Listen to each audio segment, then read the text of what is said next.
Welcome to the Wine Enthusiast Podcast, the world in your glass.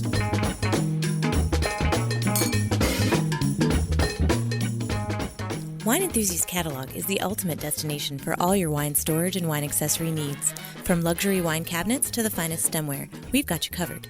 Visit us at wineenthusiast.com to browse the latest trends in wine gadgets and wine decor. That's Wine Enthusiast Catalog at wineenthusiast.com, where we've got everything but the wine. Jamison Fink, Senior Digital Editor. Let's take a look at Spain and explore wines there from the past, present, and also take a glimpse into the future. I was excited to learn more about not just the iconic red wines of Spain, but also surprising white wines, sparkling wine, that would be Cava, and a discussion about rosé or rosado. It's a really exciting time to be drinking wines from Spain and exploring them. So we'll take a look at the wines of the country, sort of a bigger, broader view, but then also one of the regions I've been really curious about is Priorat, and that's undergone some changes in style from some real dynamic producers, and the wines are very exciting. So we're going to dive deep into Priorat as well. So let's begin to explore the wines of Spain. Michael Schachner, contributing editor for Spain and South America. So, Michael, you recently returned from a trip to Catalonia in Spain, and you wrote about a few different wine regions there. One of them that particularly interested me is Priorat. And I'm wondering if you could just start off. First of all, when you fly into Barcelona, how do you get to Priorat? What are you going to see as far as vineyards and vines and grapes and what's going on there, just to give people a picture and an idea of the place and the wines? Well, Priorat by car is about hour and 45 minutes south and a little bit inland, so southwest of Barcelona. It's smack dab in the middle of Catalonian wine country. It's surrounded by Montsant. Terra Alt is nearby. If you head north, there's the Penedès, and there's even regions further north than that.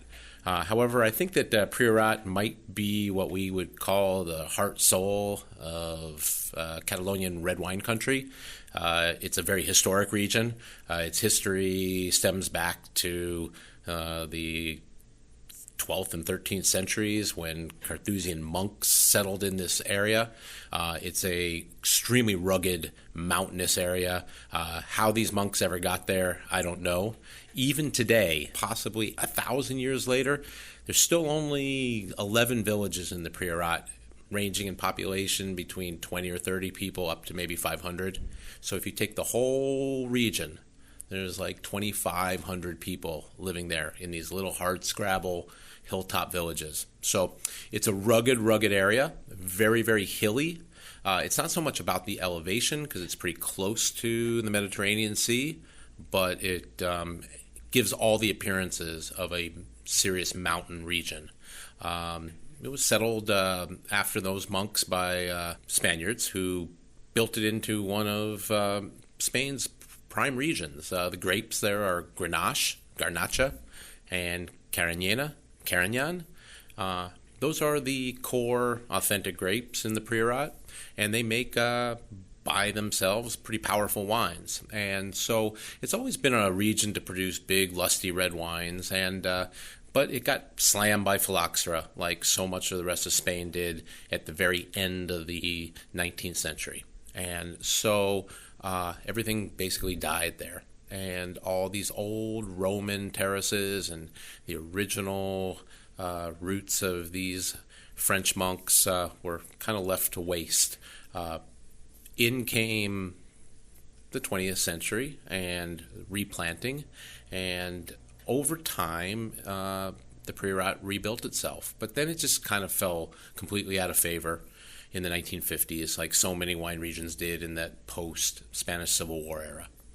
And then there was the final rebirth, the Renaissance that has given birth to where we are now. And this took place right at the end of the 1980s, early 1990s, and a group of winemakers from France and from Switzerland and a few Spaniards came together, decided they were going to try to reclaim this once vital region. Voila, they made some wine. It was a big success, and hence there was just this groundswell And it started in the 1990s, and it built into this century, into the 2000s, of full-bodied, lusty Grenache, Carignan blends, sometimes varietal wines, and then the introduction of Cabernet, Syrah, and Merlot to try to beef these wines up. And so what we ended up getting were these non-local grapes interacting with the traditional grapes, and what we got were these really big, fleshy, high alcohol, juicy, fat wines that were delicious, but a little bit hefty, a little over the top, and maybe not necessarily the most authentic wines of the region. And, you know, it's an area that had great early authenticity, but maybe it wasn't so authentic. And so now I feel like we're coming back to maybe where things were originally. And that was what my takeaway from this most recent trip to Priorat was. I think it was the 5th time that I've been to Priorat, so it's an area that I know pretty well. I consider it, along with Ribera del Duero and Rioja, maybe Bierzo, to be one of the best red wine regions in Spain. I would put it in the top 5 for sure. So now we're seeing this large-scale movement of many, many wineries in the Priorat trying to reharness the old and get back to wines of slightly more elegance, fruit expression, less extraction, lower alcohol, less oak, and they're eliminating the Cabernet and Merlot almost completely, very little Syrah, and it's now gone back to those old style, old vines, the vines planted right after phylloxera, producing these really fresh, vital, exciting blends. And so I think it's a really good time for the Priorat. I was excited by what I discovered. There's more wineries than ever, but I feel like it's the wineries that have been around and now a rediscovery of what this pretty impressive Catalonian wine region can be. Yeah, just the steepness of the area, the old vines they have. I was kind of surprised, too, that, you know, you saw these blends and there'd be like Cabernet and Merlot and you know, kind of things like that in there that weren't Carignan or Garnacha.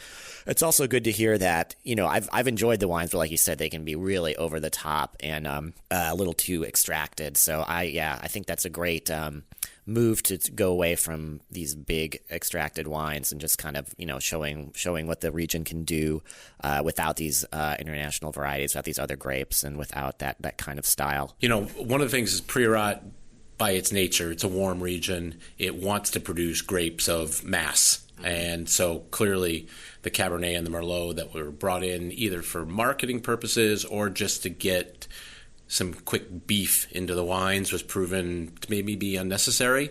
So as we say, those are out, but you're always going to have that key element in Priorat, the Licorella soil, the fractured slate. It's really unique to almost any place else you might find it in areas of Galicia, but the level of which this old slate has just been broken and cracked and the roots penetrating down deep into these just really porous, just nothing type of soils, it's really impressive. So I'm always going to be of the belief that the Priorat's going to produce clear-cut, warm climate red wines, but they're more elegant than they were 10, 15 years ago. They're definitely more restrained now, and that's where people are targeting their efforts, and they're doing a pretty good job with it.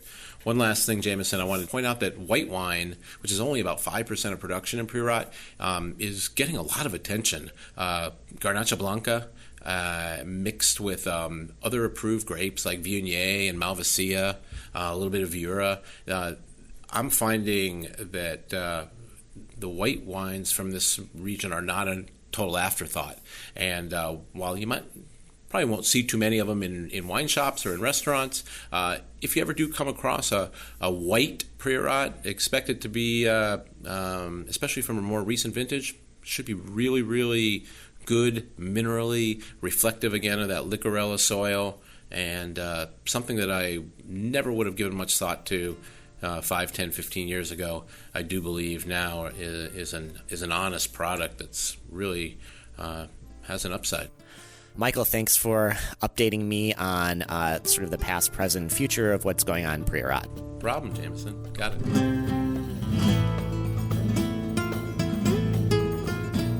Patrick Mata, co-founder of Olé Imports. So Patrick, as a fellow wine lover and someone in the wine business, one of the things I think about is people always ask me kind of about my aha moment when you fell in love with wine.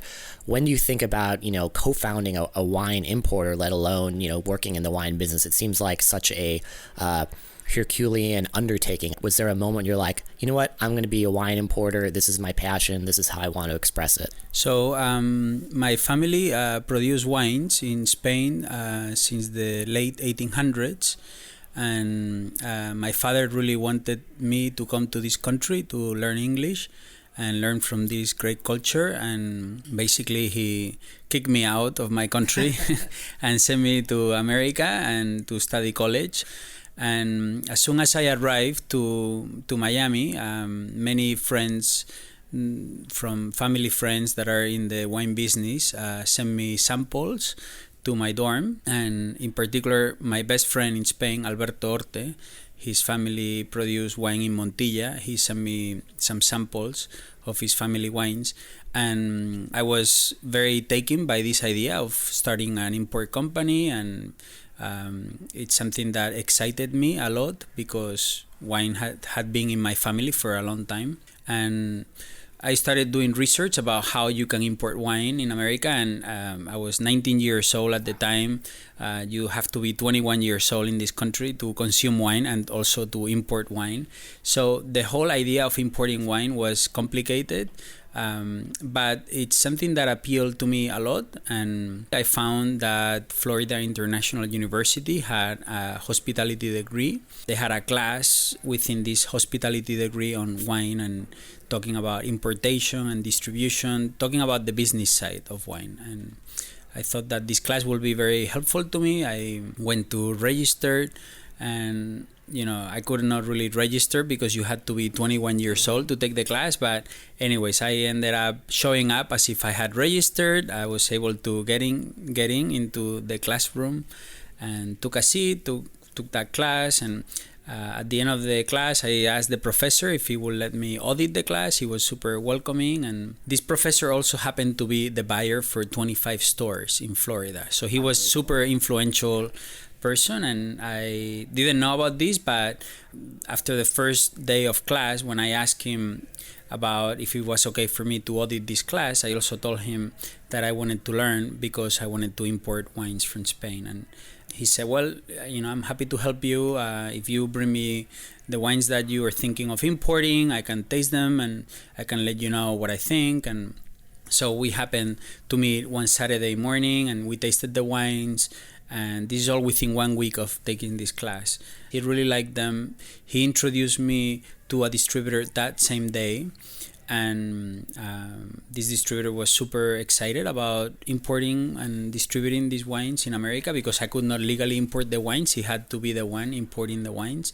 So that's how Alberto, my business partner today, and I started this import company. And little by little, Alberto and I started representing more and more states throughout Spain, artisanal producers, small production, wines that offer a lot of quality, wines that no one knows in America that we could, find and represent and bring over. And that was the beginning of this import company, and it's the only free class I took in college, and I never thought that it will lead to so many great things and such a great adventure, but now 19 years later, we represent 70 producers from the Iberian Peninsula, and has been so far a wonderful journey, and very rewarding, helping so many farmers in Spain, artisanal producers, and working with so many different people around the country, here in America. So what were the first wines that you brought in, the first wines that came off, off the boat, and you're like, okay, these are my wines, now I gotta sell them? So the first two wines that we imported into the US, Alberto and I, the first wine was a wine from Montilla, Moriles, south west of Spain, very close to sherry. Montilla makes sherry style wines, and we imported Pedro Ximénez, a sweet wine. That was not very successful. We only imported that wine once in her lifetime. And we also imported from this winery, from Alberto's family winery, a fino, dry sherry style, made with Pedro Ximénez, but dry style. And in that container, we also imported a wine from Ribera del Duero called Torremorón, which 19 years later we still represent and import in the US. And it's an incredible Tempranillo style, made with 80 to 120-year-old vines, pre-phylloxera. 30% of the wine is pre-phylloxera, and it sells for $14-15. No? I don't know any country that is capable of producing a wine for $14 made with 80 to 120-year-old vines. No? It's something super unique, super special, that makes Spain so unique and different, no? From other countries. And anyways, this is a wine that we're very proud to be importing, and it's one of the first. No? So you've been doing this for 19 years now, and I think about, what was popular in Spanish wine then, and what's popular now. Sort of like, what's changed? Are people trying new things from different areas? Are they going back to the classics, or what's changed for you in Spanish wine in the last 19 years? So when we started importing wine in the U.S., Spain was not a reference for any wine list or any wine program. People knew that Spain produced wines, but if they knew anything about Spain, it was just that Rioja existed and perhaps sweet cherries. No, that's all there was to Spain at the time. And then big, powerful wines became very fashionable, juicy wines, wines that had a lot of structure. Those wines became very popular, and that's the beginning of other regions from Spain becoming more known, like Jumilla, Yecla, Ribera del Duero, other regions that perhaps Priorat were not so popular. No? And I think overall that was a good thing for Spain. It brought other regions that were capable of producing great wine to the scene, and over time, that trend became a little bit overdone, and the wines were perhaps too alcoholic and too structured and maybe a little bit undrinkable. And with time, little by little, that phased away, and other regions like Rías Baixas, Valdeorras, Bierzo have become more known as of today, and more interesting. They produce wines with less alcohol, wines that are more refined, wines that are more uplifted, more pretty. And that's overall the fashion today in Spain. There are many appellations throughout the entire Iberian Peninsula producing wines in this style. Maybe before, Spain was all about big producers. You find those in Rioja, you find those in Ribera del Duero. But today is more about the small artisanal farmer who also makes wine. And I think that's a great development. That's exactly what Burgundy is all about. That's what, other interesting regions are focusing on, to produce high quality in small production. No? And when you do small production, you can focus a lot more in quality than when you do large production. And also the idea of being a farmer and being a winemaker together, that is, fundamental, no, to make high quality wine. No? So I think that's where everything is going now. Obviously, is things before there were fewer producers and there were less names in the market. Now there are many names, many producers, many importers, many people involved in the trade, no? And that can make the message can be complicated, no? Because there are so many messages right now, no? But overall, it's a wonderful thing, and that's what Spain needs. And the more people involved in communicating this reality, the better, no? For what Spain is doing.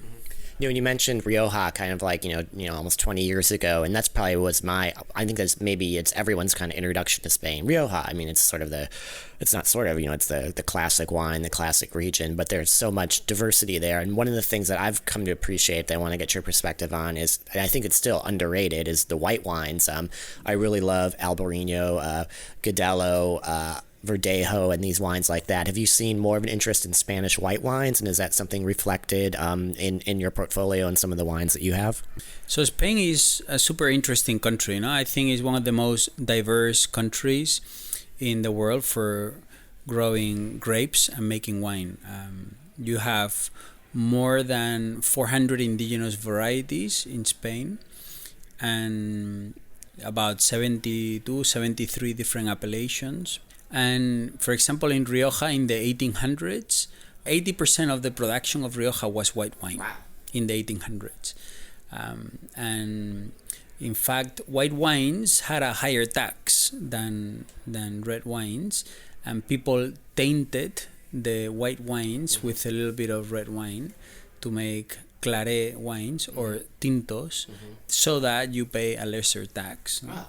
And now, finally, with phylloxera, basically, France, Bordeaux had a need for red production to bottle their wines, and they could not find grapes anymore in Bordeaux because of phylloxera. So they found other places that were not affected by phylloxera, and they went to Rioja.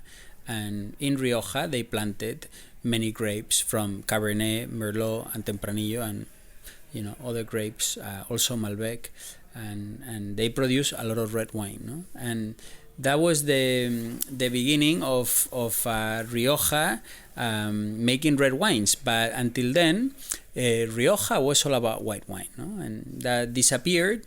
Red wine started becoming very fashionable, and there was a tax incentive for that also. And now, in 2017, people have started to realize that these white wines produced in Rioja are unbelievable, and you have some examples of old vintages of Tondonia, Marqués de Murrieta, blends produced with Viura, Garnacha Blanca, Moscatel, blended together. Also, some of these wines are affected by flor. People think that flor is only, a result of sherry, but flor grows in many different areas throughout Spain. This yeast, that makes wine a lot more interesting, that grows in time. It's like a protective layer of yeast. Is that correct? And it adds, it protects the wine, but also adds flavor. Totally. Yeast is alive, and it has a biological activity, and it's alcohol, it's also glycerin, and also imparts flavor. And if your wine is exposed to oxygen, yeast can live in this environment and can protect and cover the surface of the wine, and as a result, you can have a wine that has the complexity of your terroir, but also the complexity of the yeast strain that can grow naturally in this environment. And different areas throughout Spain have different yeast strains. People believe that flor is only a result of sherry, but flor can grow, and these yeast strains, and there are many different types, they can grow in different regions throughout Spain. So today you have many people experimenting with this reality, but Rioja is a classic example of that. In the old times, Rioja actually didn't grow their own flor, or they were afraid of that, and they brought the flor influenced wines from sherry, and they blended that with their white wines. Today, some producers like Alberto Orte grows his own flor in his own cellar in Rioja with the yeast strains of Rioja, which is something that I think is special and more true to the terroir of Rioja in every aspect of the word. You're not only vinifying the grapes of Rioja, and fermenting them in Rioja, but also you're using the yeast strain of Rioja. No? Cune, for example, the old classic monopole style of Cune, was always a blend of white wine from Rioja with a little bit of dry sherry from sherry. And they're making now a classic bottling that is moving in this direction, bringing some sherry and blending it together. And that's a Rioja wine with grapes from another region. No? What Alberto Orte is doing is bringing back this, flora influence from the region of Rioja. No? And certainly there is a huge trend now going back to the classics, going back to wines that are age-worthy, wines that are complex and show something other than primary flavors. And what a great place, Rioja, for that. We've touched on reds and whites, but another category of wine that's really exploded, really globally, is rosé. But I don't really, you hear a lot about Provence. What's the scene with rosé in Spain? Like what grapes are used? How are they distinct? And just, if you kind of clue me in on what's happening with rosé in Spain. Rosé has exploded in America. We are all aware of that. Spain has been producing rosé for a long time. Mostly, there are some classic appellations like Navarra, Rioja, Calatayud, and the main grape for making rosé in these areas has been always Garnacha, and the style has always been a dry style that is richer, fuller, darker in color, with this incredible explosion of Provence-style rosés in the world. Spain now is also doing direct-to-press style rosés, and because of the popularity of rosé, people are experimenting with other grapes. Grapes, such as Mencia. We have a wine that we import, Liquid Geography. It's 100% Mencia, and we donate 100% of the profits to cancer research.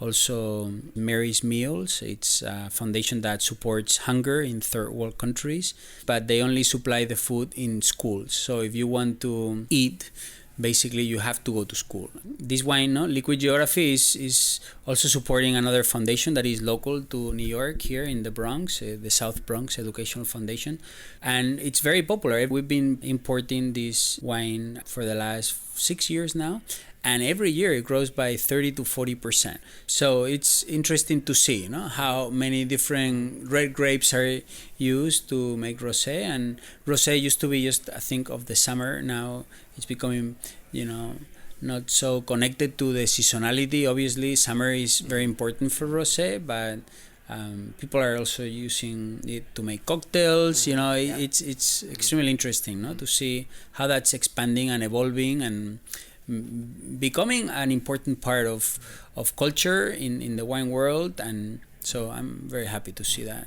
And something else, it's great that you touch on that people are drinking rosé year-round. It's a great food wine. Another category of wine that's really grown too is sparkling wine, and obviously Prosecco has been a phenomenal growth in that, but I kind of feel that Cava is still, it's underrated as far as quality and price, and that there's inexpensive, delicious Cava, but there's also really, really fine, luxurious, rich, elegant Cavas too. Can you talk about the state of Cava in Spain, and where is its place in the world of sparkling wine? So I love this topic of Cava. Cava is such a fascinating concept to me. It's I think Cava has a great future in America. It's something that as soon as people realize how Cava is produced versus other sparkling wines, they will fall in love with it. Cava is first fermented in stainless steel tank. Then you take this wine that has been fermented in stainless steel tank, you put it in a bottle, you add yeast, you add a little bit of sugar, and then it re-ferments inside of the bottle. And the yeast stays inside of this bottle for at least 9 months. Most producers today, good producers, artisanal producers in Cava, like to keep the yeast inside of that bottle for 24 months, 36 months, and this yeast adds more complexity of flavor. And then as a result of this yeast, you have a re-fermentation inside of this bottle, and this re-fermentation causes the carbon dioxide to appear, and the carbonation is natural. You are not injecting bubbles, no? And the flavor complexities that you experience are flavor complexities that you don't find in other wines where you just injected the bubbles, no? In this case, because of the yeast inside of this bottle, you're going to develop a lot more flavor and richness and different aromas, and also different flavors, no? Flavors that are more complex, that are that bring more pleasure to your palate, no? And if you were to inject bubbles, you will only have the complexity of the grape. But in this case, you have the complexity of the grape and the complexity that yeast brings with it. And this is something super unique, and Cava is less expensive than Prosecco. Prosecco, in most of the cases, is Charmat method or Grand Bass tank fermentation, and the amount of yeast contact is very little. So it's something that I think Cava is less expensive, more complex.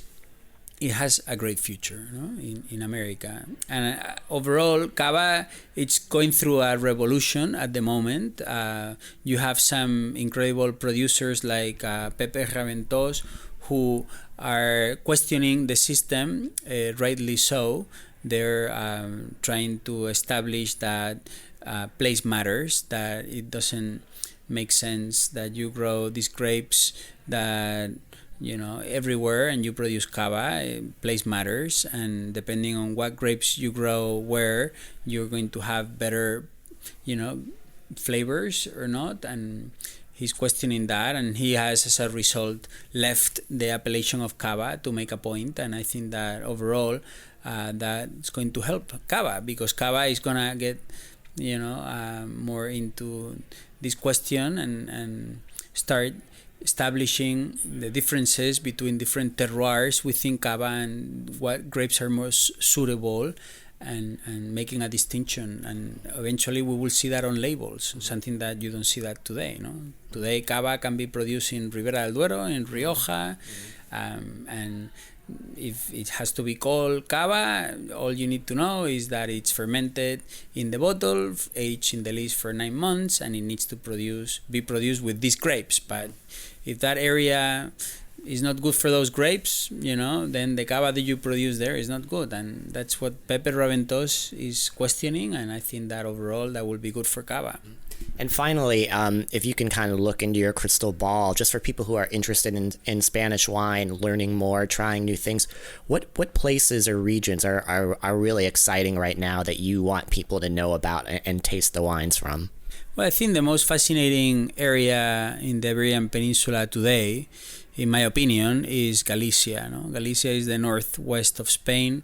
Out of 400 indigenous varieties grown in Spain, 200 come from Galicia.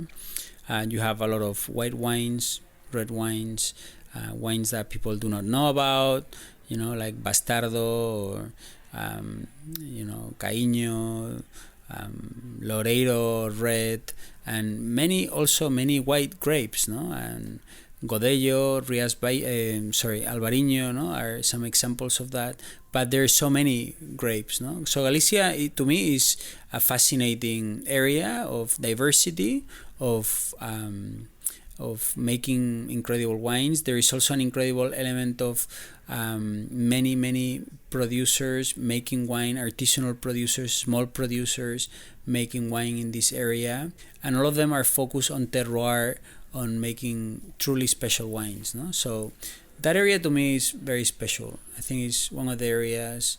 Also, it's a lot cooler in this area of Spain, Galicia. It's more rainy. So what you taste there, you cannot taste anywhere else in Spain. And maybe at this specific moment in history, people are looking for lighter wines that are not so alcoholic, wines that are more pretty, more uplifted. And I think Galicia is a perfect place for that. Well, Patrick, thanks for joining me today and sort of catching me up on the past, present, and future of Spanish wine. It sounds like it's a really exciting time to be in the Spanish wine business, whether you're an importer or a drinker of the wines. Thank you. Thank you so much for having me.